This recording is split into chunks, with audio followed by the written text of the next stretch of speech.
Happy Spiritual Sunday to all of you, and welcome to another piece of Kabbalistic wisdom, and as we'll talk about, but for those of you who may be new or newer, Kabbalah is not Jewish mysticism, it's not religion, ritual, dogma, theology, superstition, I don't know, even mysticism. You know, the notion, well, first let's take the religious part out of it. The blueprint of the universe is called the Zohar, and that means that it includes everyone and everything, and which is why the Zohar includes every person on earth, an understanding of the spiritual laws of the universe.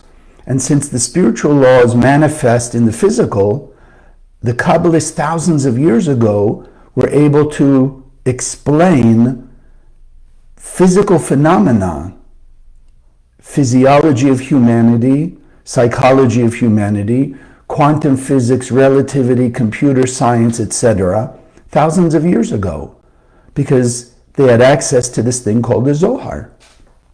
So what we teach in the center, because the lineage of the Kabbalists that have led up to the current leaders, Michael and Monica Berg, whose teachers was the Rav in Karenberg. The Rav had a teacher, Rav Brandwein, Rav Ashlag. You go all the way back to the conduit into the physical world of the Zohar, Rabbi Shimon Bar Yochai. We are of this lineage, and therefore we do not teach and have never taught that Kabbalah is limited to any group, any age, any religion, whatever, any person, because every person comes from the one Creator, has a piece of that one Creator, and the system by which that soul that's inside all of us operates is the same for everybody.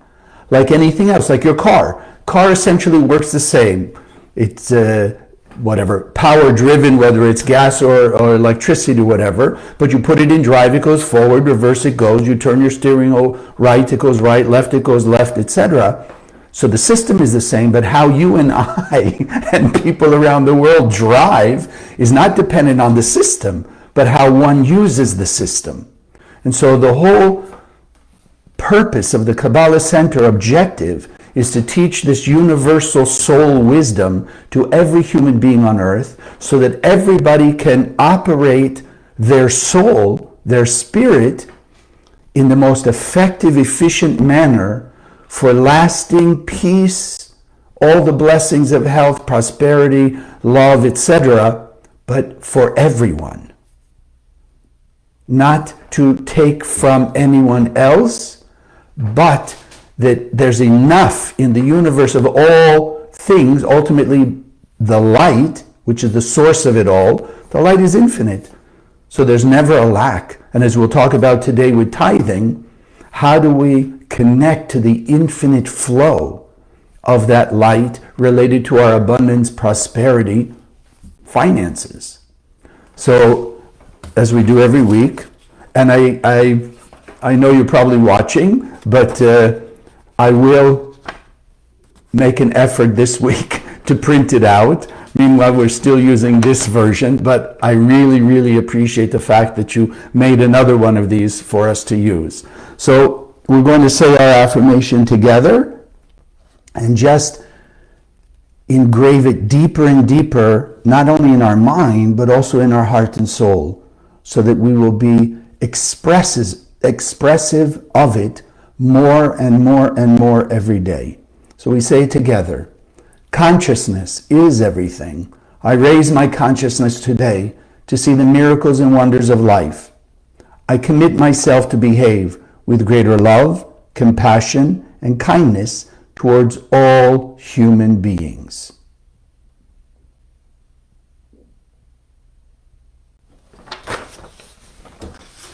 And so let's talk about tithing. I mentioned it last week. A number of you wrote me and said, yes, love a class on tithing. So here we are. In this case, it came immediately.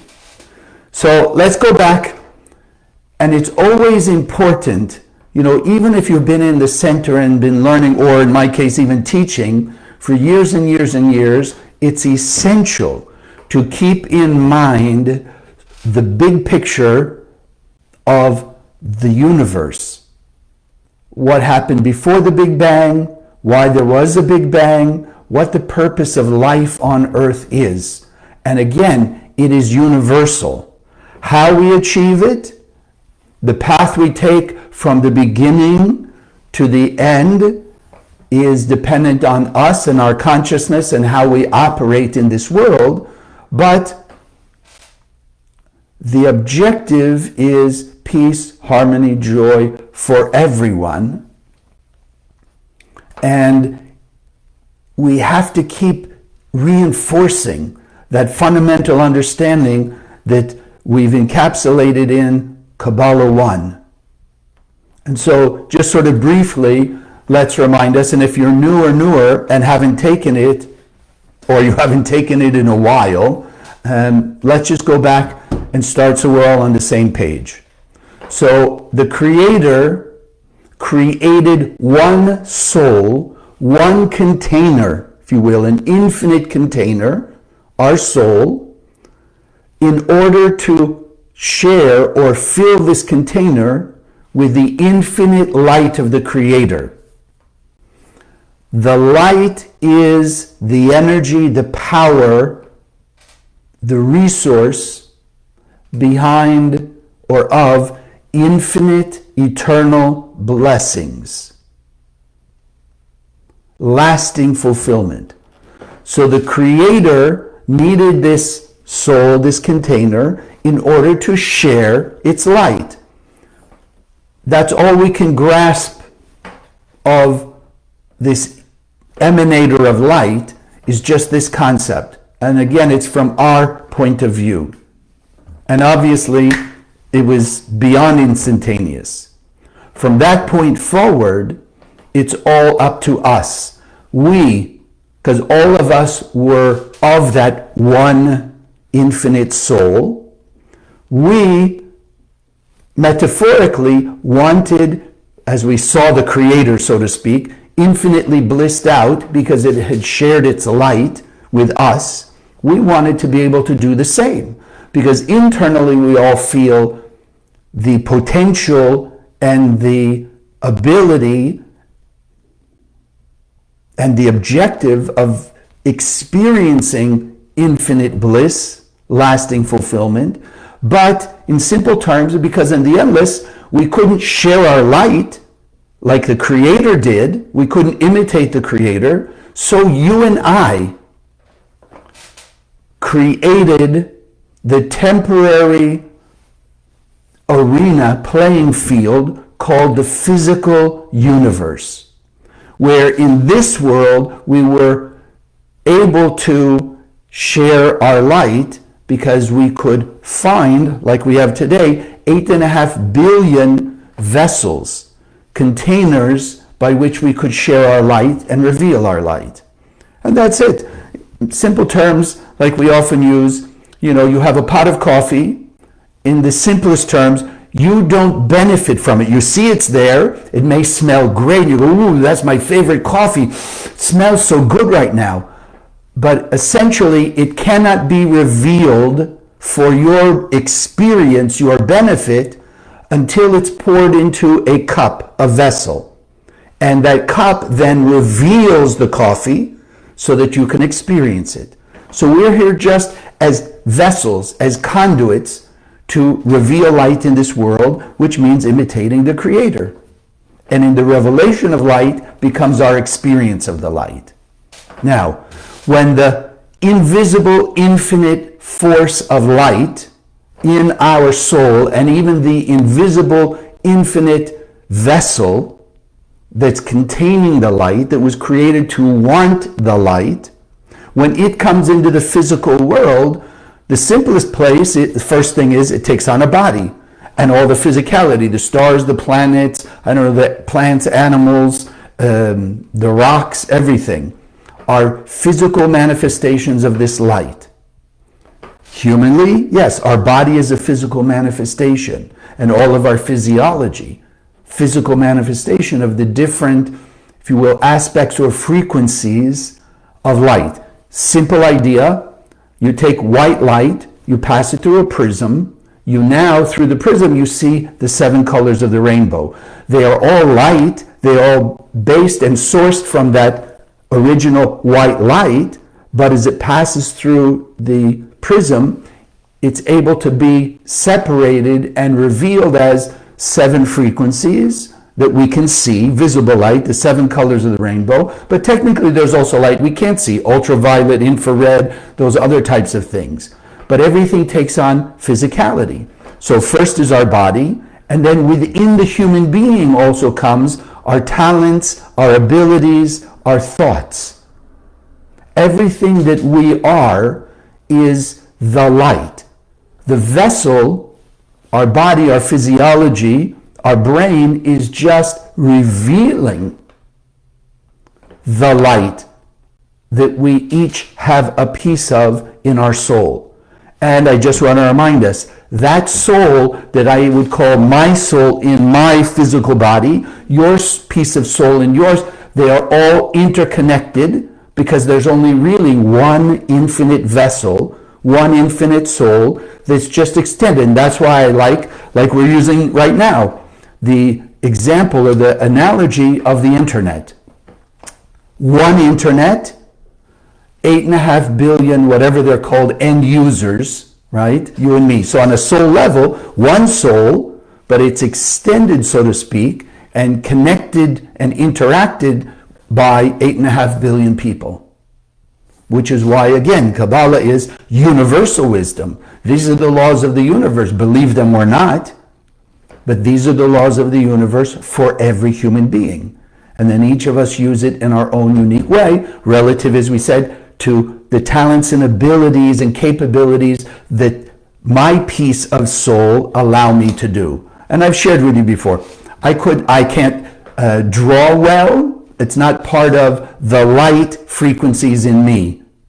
Some of you may be excellent artists, but you may not be good at science or math or certain sports or whatever. It's okay. It doesn't make any of us better or worse. We are each a piece of the Creator. Peace on earth ultimately necessitates every single one of us, which is why we always speak about shining light, praying for, if you will, meditating on, as we'll do this morning, or in this session, at the end, we'll meditate on one of the 72 names, but we're always sending light to the heart and soul of every person. Because I'm on a spiritual internet with every human being on earth. I want access. I want to be connected to the light in the soul of every human being. Because then I am getting the maximum amount of spiritual energy awakened that I will be able to do what we came to do here, which is simply to overcome the force of getting. So, like we said, when we came into this world, we take on a body, but we also, in order to have free will, because technically when we are in the endless world, we didn't have free will. We had to receive the light. The Creator created us to want and to receive the light and filled us with light. So in the endless, the potential for the use of free will, yes, we have light to share. We have the vessel that wants to get, wants to receive. So when we manifested in this world, we decided that we need opposition to truly feel fulfilled by sharing our light, by imitating the Creator. There had to be some kind of challenge, obstacle, or blockage that we had to work through. There had to be some effort we have to make so that when we made the effort, when we beat the opponent, overcame or went through the obstacle and overcame, we would truly feel accomplished, fulfilled, victorious. So in essence, in our brain, which is only receiver, there are two voices.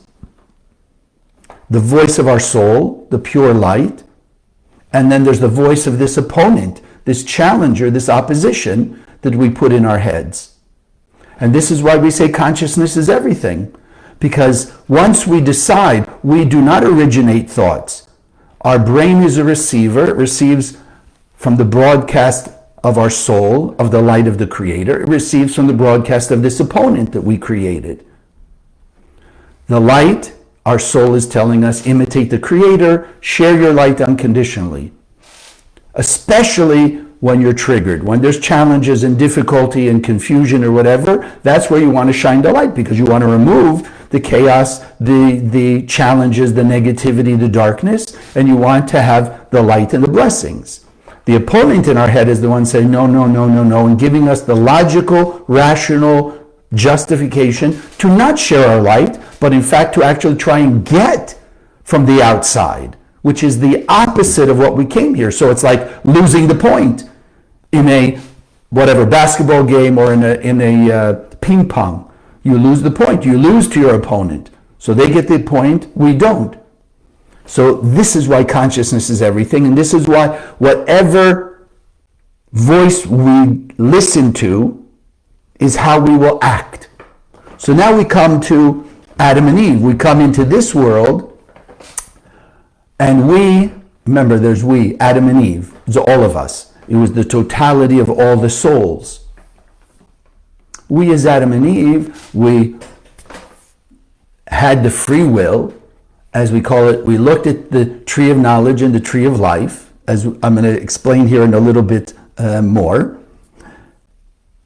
And we, with the choice of the physical, material, five-sense world, which is the world of chaos and darkness and confusion and death, pain and suffering, or the tree of life, which is the pure light, all the blessings, love, kindness, compassion, prosperity, health, protection, etc., forever. Those were our choices. And as the simple metaphorical Bible story says, there was an opponent, traditionally called the snake, that put in our heads the benefit of instant gratification of the physical material world. Eat from the tree of knowledge, good and bad, which by definition is chaos, ups and downs, good and bad, health and sickness, prosperity and poverty, whatever, love and hatred, anger and compassion, etc. Those are the things the two trees represent. And unfortunately, we chose to partake of the physical, material, five-sense world, and because of that, we're thrown out of the Garden of Eden, which is metaphorically like paradise, eternal happiness, bliss, etc. And we created, by disconnecting from the tree of life, by disconnecting from the infinite flow of light into this world, we caused the darkness, and associated with that is all the confusion, the chaos, pain, suffering, and death. We did it. And essentially, what did we create in humanity? Not in our soul. Our soul still wants the revelation of light. Our soul is still pure light.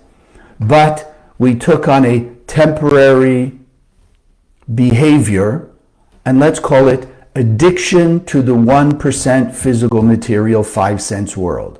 Now that can be in all the different ways. Yes, it can be addicted to substances. It can be addicted to the gym. It can be addicted to work. It can be addicted to blame. It can be addicted to, being liked. Could be addicted to being right. All those addictions in the physical, material, 1%, five-sense world and things. We created that addiction. So therefore, our spiritual work is how to overcome that.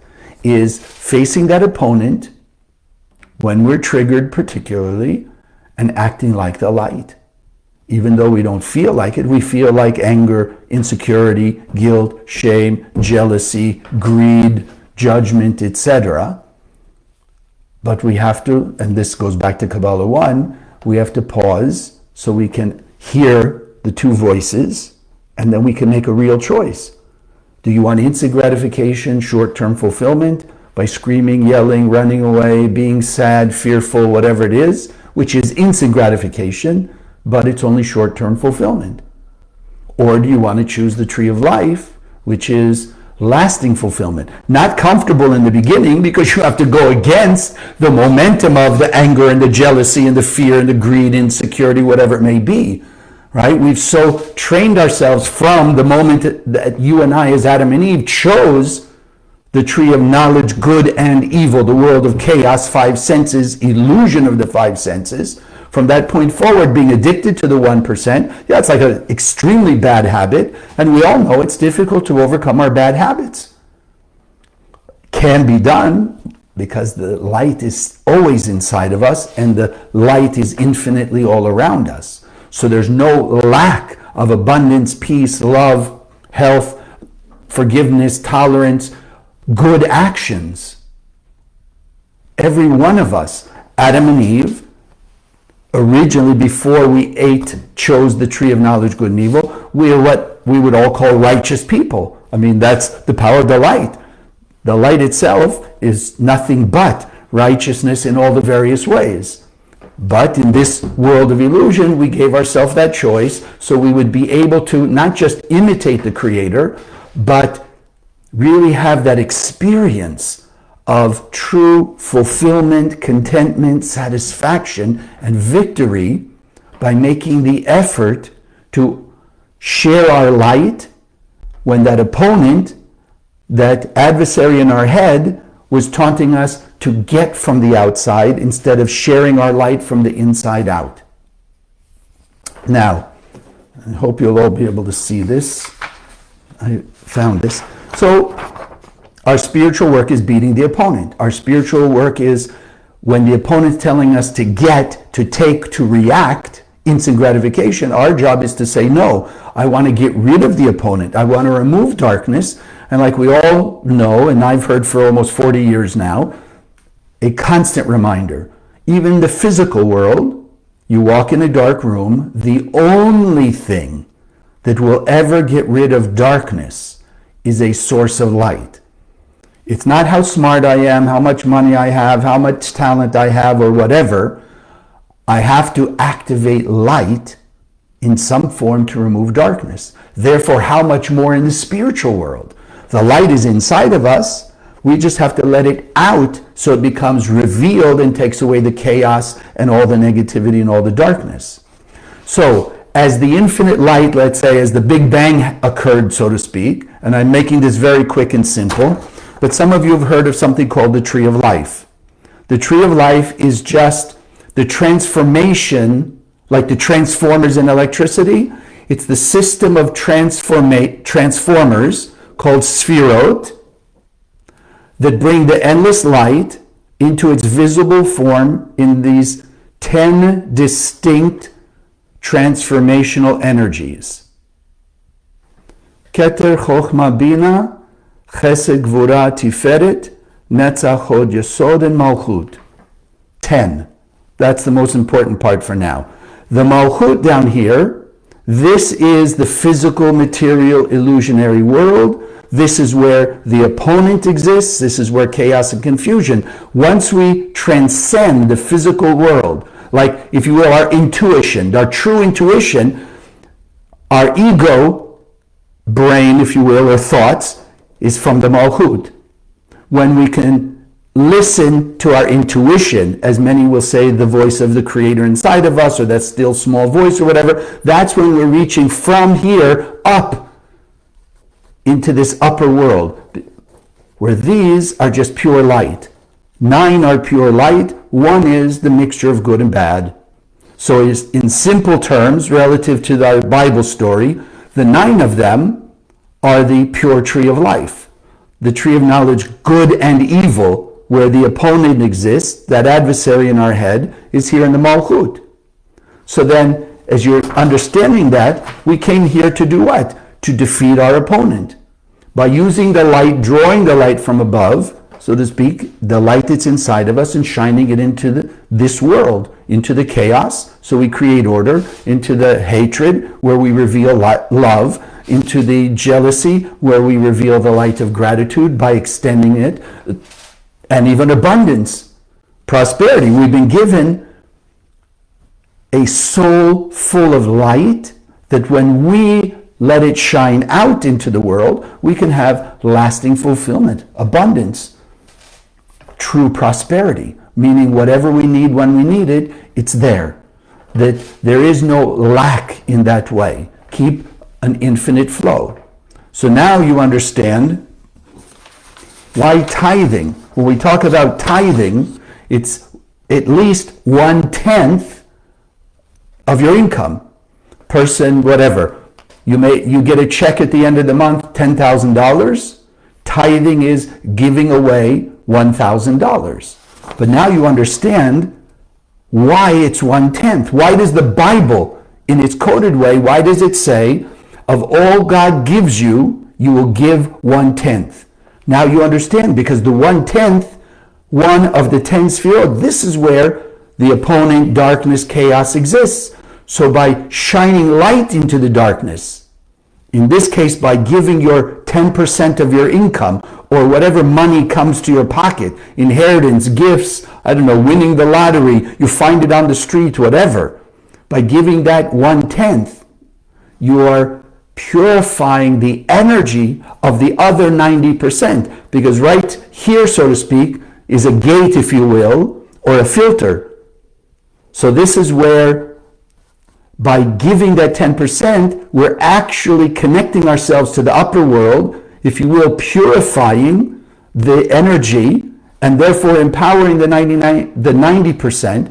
And my teacher used to use very simple example, because as a person is tithing, and it's interesting, you know, every religion teaches tithing, spiritual systems teach tithing, and even the last probably 10, 15 years, maybe more, what they've come to call themselves life coaches, many of them that, you know, I know of, and students have, you know, interacted with them, they're also teaching, if you want to be prosperous, you have to give tithing.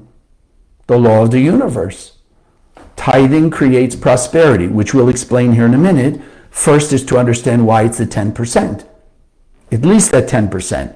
But it's opening, if you will, the connection between the physical world and the spiritual world, so that we're bringing in light, removing the darkness, removing the negative influence. So like the Rav, my teacher, used to say when he teaching about tithing, somewhere along the way, you know, you say, oh, but now I only have 90%. So if a person got a check for $10,000 and they give $1,000, they only have $9,000. So they have less. No, even in simple sort of human physical world terms, the Rav would say, yeah, but a week ago, a person bought a plane ticket for $1,000. This week, the plane ticket is only $900. So what determines whether the person bought the $1,000 ticket or the $900? You get the idea, the thing that's less, but it's the same item or the same whatever. One very impactful aspect is tithing. If a person's tithing, and now you're understanding it fundamentally, so you're removing the opponent, you're removing the receiving, the illusion, the chaotic part, and therefore empowering the 90%, like attracts like. So the person will find you get the idea, similar item that's cheaper, right? Cost them less. So they're getting the same things, but 10% less. And the most important part is, because they've given their tithing, which we'll also explain here in a moment, and increase the intensity of light they're shining into the world, it's not only about increasing their abundance and their prosperity and keeping that flow growing and growing, but it's also empowering them to be more kind, compassionate, tolerant, loving, caring, forgiving, apologizing, more God-like. Because light is light. Yes, different frequencies. We have talents and abilities, like we said, math, science, I don't know, gardening, sports, whatever it may be, but it's still all the light. Still all the light. Okay. So the upper flow coming in, the analogy that I usually like to use, because they say as one tithes, they gain prosperity. There's an infinite flow of continuous prosperity. So think in simple terms. If you take a cup, if you have an infinite flow, the light is infinite and it's constantly shining on us. The only limitation to what our experience of blessings are is not the light. There's abundance of all good things in the universe, in our physical universe. There's no scarcity of any good thing because there's no scarcity of the light. Yes, when a person gives in to the tree of knowledge, good and evil, their five senses, they don't perceive the infinite light. Like we say with an optical illusion. Optical illusion, a person only sees, the empty cage, and then suddenly it's full of a tiger. They're under the optical illusion that the tiger was materialized out of nowhere. We know there's a trick to it. So when people are looking in any way, shape, or form, including you and I in our level, and experiencing a sense of lack. And how do you know you're experiencing a sense of lack?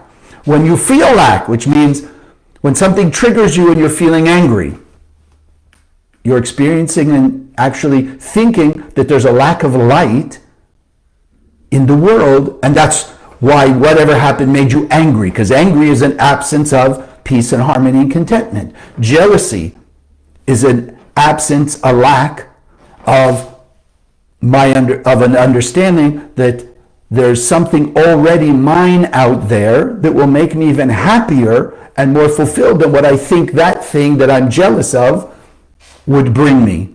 And on down the line, there's got to be a lack of light to be more compassionate, this and this, and therefore you have anger, jealousy, ego, greed, etc. No, there's an infinite. So even if you want to say, look at us, biblical times, let's say there were 20 million, 100 million people on the planet. Now we have 8.5 billion. So people are saying, oh, look, there's lack of this and lack of that. No. As we are connecting and drawing, there's no lack of a flow of light through these 10 energies. The key is here. If we block this gateway with fear, anger, jealousy, ego, all of the 1% 5 sense illusions. Well, the population getting bigger, we're going to run out of, whatever is food, water, this, that, or the other thing. No. As we will open that gate with more and more acts of sharing. And yes, we're talking about tithing money because it's easy to calculate 10%. But technically, spiritually, we're also encouraged to use the law of tithing with our talents, our abilities, our love, kindness, forgiveness, etc. Harder to measure, right? But this is why the idea of like volunteering, when you do your job, you're doing your job, you're using the talents and abilities the Creator gave you. Just think, channeling the light while you're doing it. So like right now, I make the effort that as I'm opening my mouth and I'm speaking these words, but I make the effort, as I've learned for all my years in the center, to just be a conduit. The light is flowing in. I want to be a conduit. So the words that I'm saying, the teachings that I've learned in the center, I'm just channeling light through it. Words are a vessel. So I'm feeling that vessel as much as my consciousness is at the moment to channel light. So every word I speak doesn't just reach your brain, where you say, okay, I get it, but also reaches your heart and soul. Light to your heart and soul will wake up more and more of the light inside you. Some of you right now could be for the first time actually say, oh my God, I never understood that about tithing. That's why I never did it. Because it just seemed like, something on the external. Every church, every synagogue, every whatever said, give your money, right? No, that's not it. It's understanding. I want abundance. I want prosperity. So therefore, the law of the universe is minimum giving that 10%. Because like we're saying, the vessel is the limitation. So even if you had a gallon container, so to speak, and water pouring from above you, you can only collect a gallon. But in simple terms, if you cut the bottom off that, then in essence you've made an infinite vessel. The flow of that water, and yes, don't give me, it's all spilling all over the floor, but you get the idea. You've turned a limited vessel into an infinite conduit, like a hose that just keeps flowing and flowing and pours all this abundance into your life. That's why the protection, if you will, from lack and poverty is tithing. Because when you're giving that 10% of your money, then you're attracting the light of money, so to speak, from above, that as you're shining into the world will manifest as abundance, as prosperity.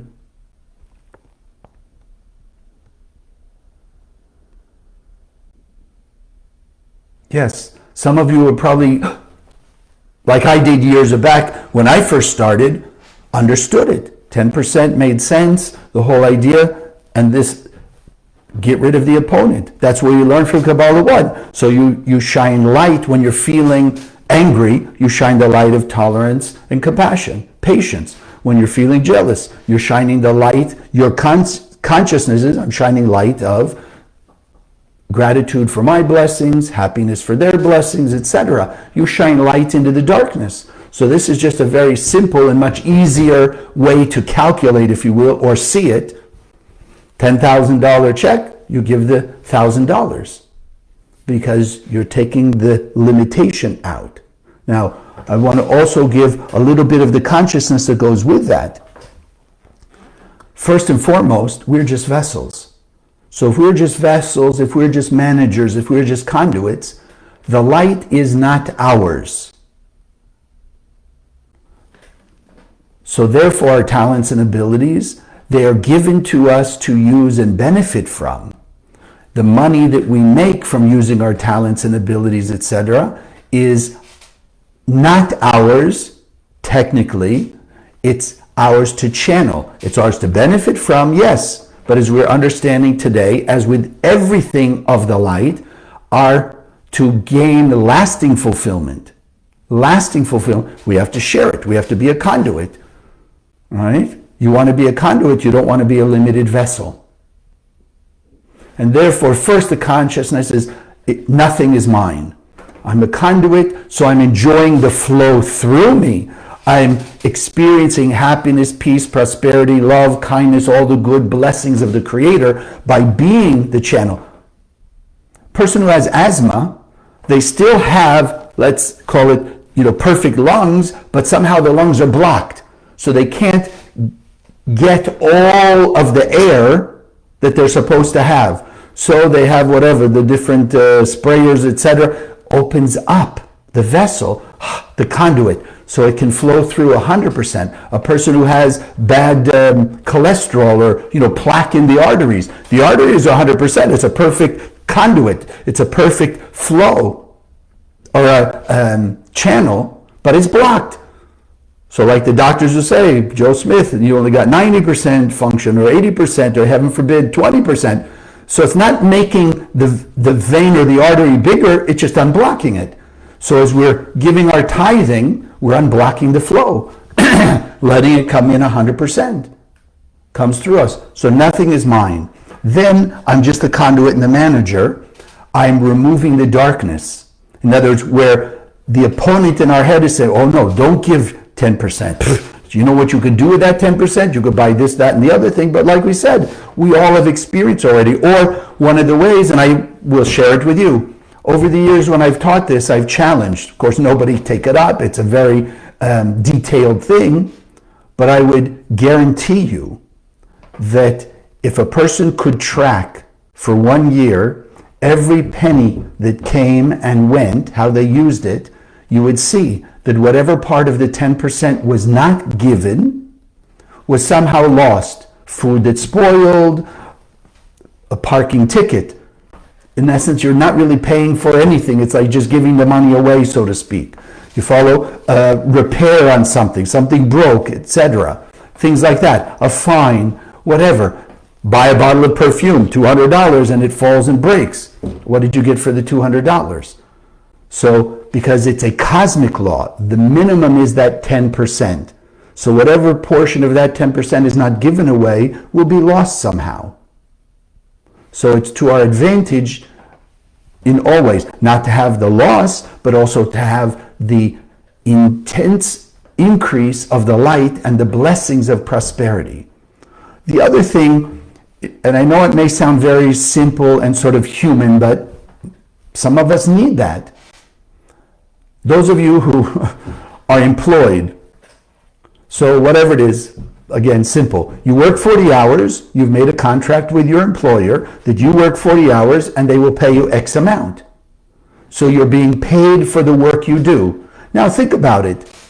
In simple terms, if a person, not you guys, if a person worked their 40 hours and at the end of those 40 hours didn't get paid, and okay, maybe the employee said, give us a week, and another week they don't get, and another week, at some point would not the employee quit the job and go find a job that when they work the 40 hours they get paid?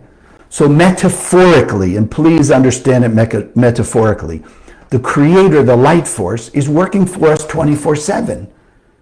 And in this frame, in this analogy, all it's saying is my pay, my salary, if you will, is 10%.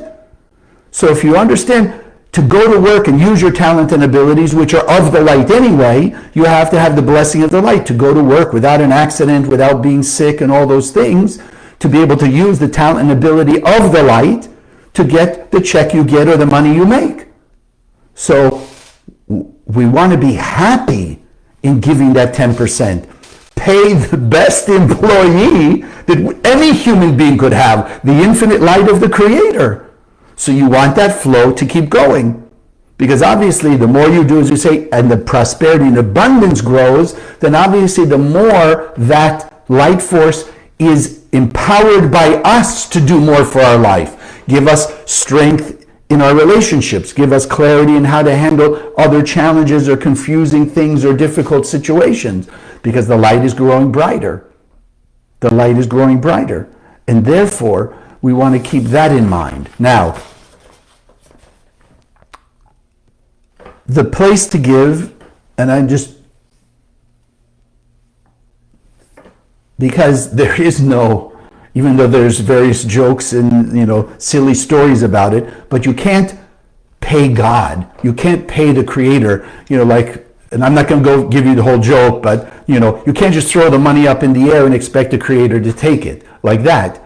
So wherever we get our spiritual connection to the Creator, that's where the tithing should go, that 10%. Now, of the 90% that's left, if a person wants to give to some other cause or what have you, fine. But it's of our own 90%. But that 10% should go essentially to the light, to bring light or more godlike behavior in the world. So for me, and for most of us, it's the Kabbalah Center. This is where we understand how to make a stronger connection. We understand the universal idea of here, the 72 names, things like that, as we'll do our meditation also. And therefore, we want to empower that. Because we know the center is reaching out to literally 8.5 billion people. No human being is left out, because even as we said today, we hold the consciousness and we shine the light, and our objective is to remove the opponent from the heart and soul of every person, to bring all humanity back into the one unified soul, bring all 8.5 billion pieces into unity. It's not we'll make all the Jews happy with the Jews and everyone else, we'll make the Christians happy with the Christians, everyone else, and like that. No, that's still not unified. The soul is the only thing that's in common to every person. So as you know, whether it's, most importantly, spreading the Zohar to every human being on earth, because it just shines the light of the Creator. And as we know, and maybe that's what we'll talk about next week, a little more of that, but it just shines light. So it doesn't matter whether you can read it or not, it's shining light. And if you're using the light like a flashlight, if you're using it to shine out and be protected in a circle of light, it's illuminating everyone and it's removing the darkness. But you have to go by your conscience, right? Where do you get your connection to the light?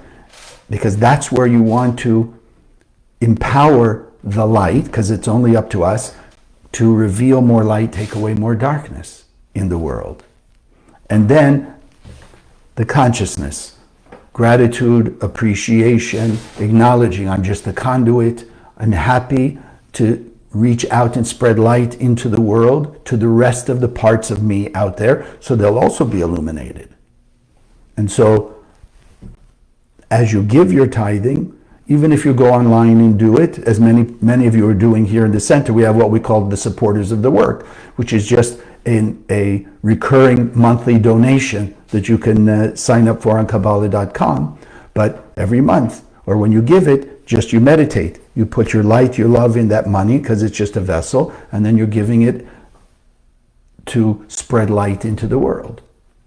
And that consciousness, and that's why I chose this name, which we'll do afterwards. Yud Resh Taf is for the power of tithing. It's to enhance the consciousness behind tithing. So, yes, the idea of tithing is universal. We understood today a little bit more of the spiritual technology behind it, the consciousness behind it. And you imagine just holding the consciousness that whatever I'm capable of, talents, abilities, etc., awaken the desire to share. Awaken the heart of, it doesn't belong to me. The Creator has been generous with me to give me a soul full of light and all that I'm capable to do with that. And let's work harder and harder every day to do more with what's inside of us, so we will be able to reveal 100% of the light inside of us and grow constantly at it. So, like you and I learned, always look for where the darkness is and shine light. Fundamental way. And it's interesting because over all the years, I've heard over and over, and I share it with you, even in the Bible, the only thing in the biblical scripture that the Creator says, test me, is the tithing. It doesn't say test me with other things. Test me on the tithing, that I will open up the floodgates of abundance. And it literally says the blessings will be so great and so plentiful that a person will come to say, enough, enough. Now, like I've heard from my teachers, it doesn't mean, how many of us go, okay, I have too much money, or I have too much talent or goodness or whatever. But the idea is, when you open up the gates, as we said, between the upper and the lower world, by all the proactive sharing, right? Love instead of hatred, in this case, generosity in place of a sense of poverty or miserliness, if you will. Kindness and patience in the place of impatience or judgment, etc. You open up that gate, the flow is infinite. Infinite. And so I encourage us, start with the consciousness today that I'm just a conduit. Imagine if there were 8.5 billion managers of the light of the Creator that understand that our spiritual growth and our increased blessings are dependent on how much more we are channeling the light through us. And we begin to experience that. Envision with excitement what the world will look like. We'll be able to return, right, to the Garden of Eden. Because how did we leave it? We chose the physical material world of the tree of knowledge of good and evil over the tree of life. What we're talking about, what we're learning here, is how to choose the tree of life. And the beauty is that when we choose the tree of life, the physical material world will go from darkness, chaos, pain, suffering, and death to heaven on earth. Love, peace, unity, kindness, and eternal bliss. God bless. So yes, I mentioned it already. Appreciate, as I said, many of you are already regular supporters, but make sure, not only make sure you have, make sure your family and friends have. This is, I've shared with you, this is what's called the Sacred Zohar. We have a few different colors or versions of it, if you will, but this is the entire Zohar, the 23 volumes that we have in English and Aramaic, it's all the Aramaic. So you have all the sections for health and peace and cleansing and removing negativity and finding the right relationships and healing past mistakes, etc. This is a piece of the Zohar, the Pinchas section, which is for health. And this is the one that you can carry in your pocket, your purse, glove compartment, and you can hand out to other people, which is our ultimate mission, to put the Zohar out there. The light is so bright, no more darkness in the world, and therefore everybody will just be directly, more and more, acting as the righteous person the Creator created us to be. Okay, so I want to thank you for that. May we all have the blessing, those of you who are not yet tithing, to start tithing. And which reminds me, thank you. Let me put, whoops. The link. So those of you who would like to give for just today in particular, or to start giving regularly, the link is there and you can just put it as a recurring donation, and therefore it's happening every month. Okay, so they're there for you. Okay, so let's do this is one of the 72 names, Yud Resh Taf. It's often called the silent partner, meaning the light just does our bidding. If a person creates a vessel of anger, then the light has to empower anger in the person's life. If a person's creating a vessel, like we're speaking today, of love, kindness, compassion, generosity, then the light will fill that and make that manifest. So the light in that way, if you will, is a silent partner. So Yud Resh Taf, also giving us strength to be able to do that tithing, that 10%, and do it with an open heart and a kindness, understanding there is an abundance. There is never a lack. Yes, doesn't mean that some people might not go through difficult times, financially and otherwise. The issue is, as we call it, go through. Joseph, I think we talked about him recently. He went through being hated by his brothers, sold into slavery, falsely accused of a crime, in jail, etc. But he ultimately, because he refused to give in to the illusion, he was always connected to his silent partner, so he was always at peace and harmony. And so even though the world around him and his physical circumstances didn't always look so good, but he was always connected to happiness and joy and peace, because that was his consciousness. So Yud Resh Taf, the silent partner, supporting us in this. So just allow the light that shines through these, as the Rav called them, nanoparticles of light. They're conduits from the upper world, the endless world, into our world. Just Yud Resh Taf. Remember the names. Let the shapes be engraved in your mind's eye as we start this meditation. Sitting comfortably in your seat, hands on your lap, feet flat on the floor. Begin taking a few deep breaths. Breathing in through the nose. Hold the breath for a moment. Exhale through the mouth.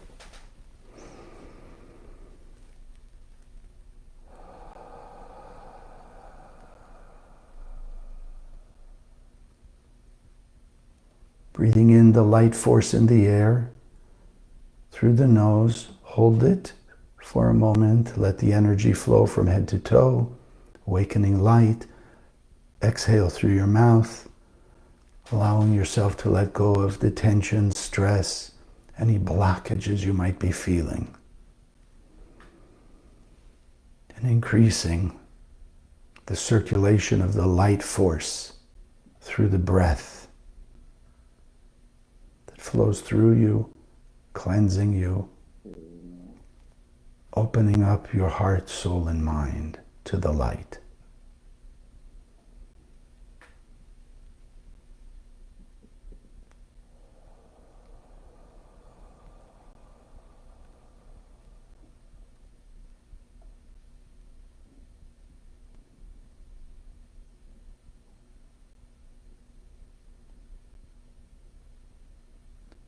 Feel yourself relaxing into the light, the embrace of the light.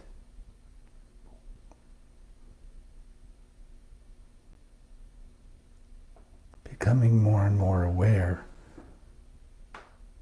that you are enveloped in the infinite light of the Creator.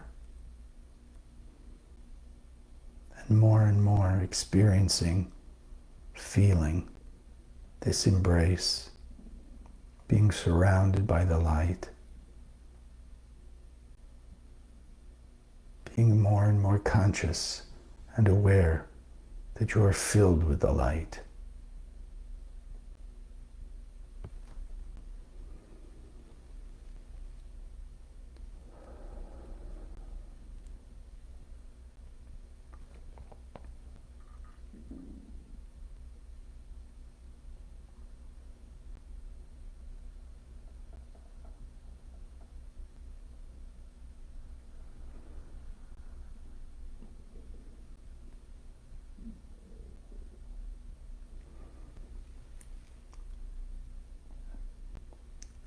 And now returning to your normal pattern of breathing, we envision together Yud, Resh, Tav, just above our heads.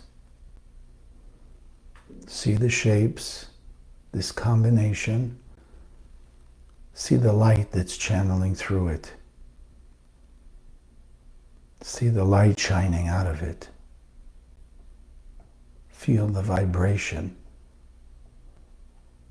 of the infinite light of the Creator in this unique combination, Yud, Resh, Tav.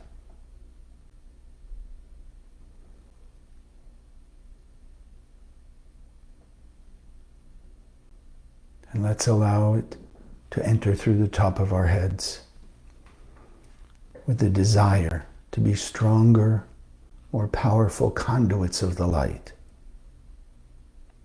Letting more of what's shining upon us from above to be channeled out of us through our heart, soul, mind, and the actions that we do.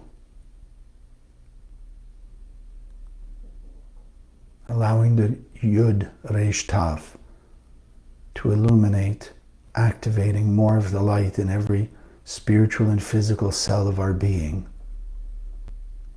Let it travel from head to toe. Awakening, elevating the consciousness of the power of the infinite light of the Creator to be our silent partner. That we more often, more regularly, more consciously acknowledge with gratitude and appreciation all the blessings that we have, acknowledging they are all manifestations of the light that we've each been given responsibility for and privilege to benefit from as we share it with the world.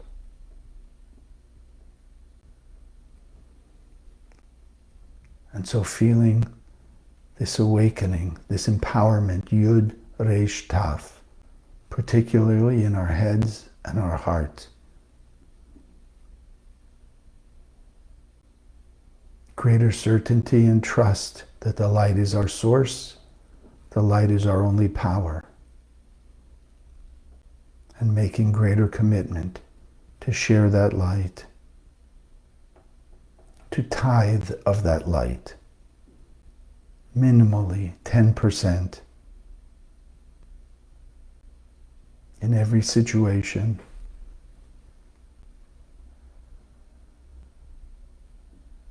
with our talents, abilities, and our resources, empowering the money that we give,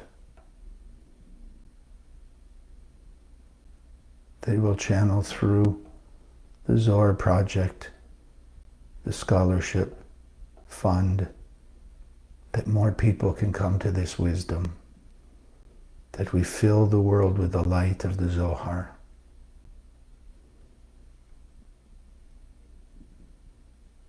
that everybody will have a growing consciousness,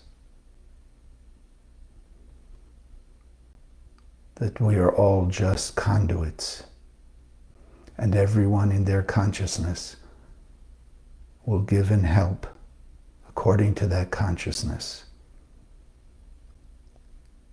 So there will be nothing out there that's truly bringing light to the world that will not be empowered.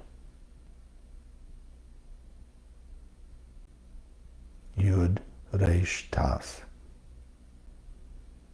That all that is of the light will grow and increase, and all that is in the darkness, chaos, and confusion, limitation, will be transformed from that limitation to the unlimited nature and goodness of the light of the Creator.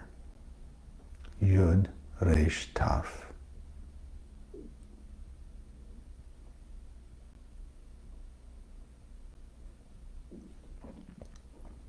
And let's extend this energy of the greater trust and certainty in the light. And the light is our only source of lasting fulfillment. Beam a light, a beam of this light, Yud Resh Tav, out from your heart and soul to the heart and soul of all your family and friends. Awakening, elevating their consciousness of generosity, of being a channel of their light, of talents, abilities, resources, to spread more light, bringing good, illumination, an awakening of the light inside every person on earth. And let's see that beam extending out of them, all of our family and friends, out to every human being on earth, knowing that every person has within them a piece of the light of the Creator that is a piece of us.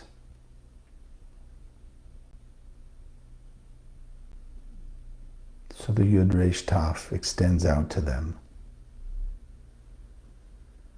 That all of us, every person on earth as of now moving forward, a greater, higher, more intense awakening and desire to share the light, create unity, peace, harmony, and all the good blessings for all humanity.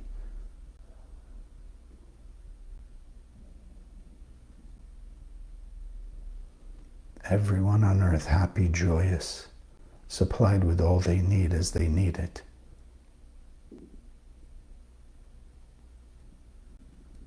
Everyone seeing and connecting to with happiness and joy and love and kindness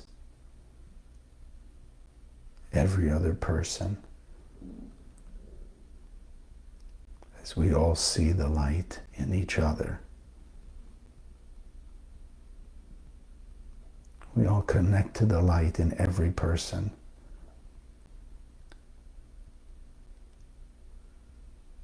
And thereby allowing the light to make all the darkness disappear, all the chaos disappear, all the divisiveness disappear, transforming into love, unity, peace, harmony.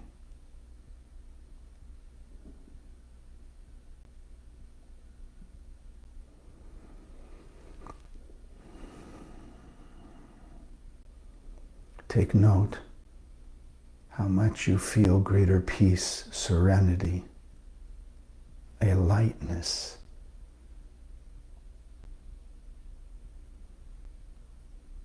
Feel this, remember it, engrave it in your heart and your mind. Commit yourself to increase it by greater actions of love, kindness, compassion, tithing of all that the Creator has given you.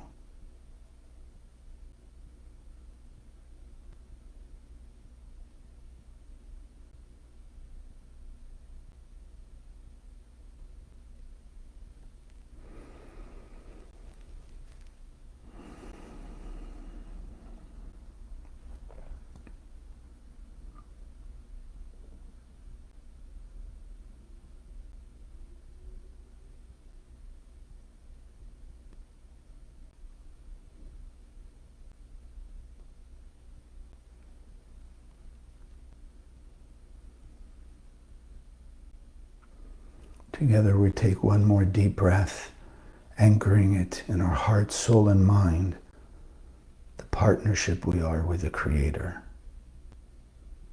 And slowly exhale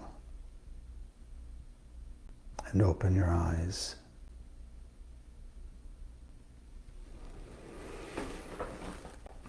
Thank you for joining us. If you have any questions, comments, please message me here on Facebook or direct message me, whatever. Reach out, email me, if you will, through the center. And I'm happy to answer your questions. Those of you who would like to have a one-on-one meeting, you can contact me and that can be arranged also. God bless. Have an amazing week. And I look forward to seeing you next week.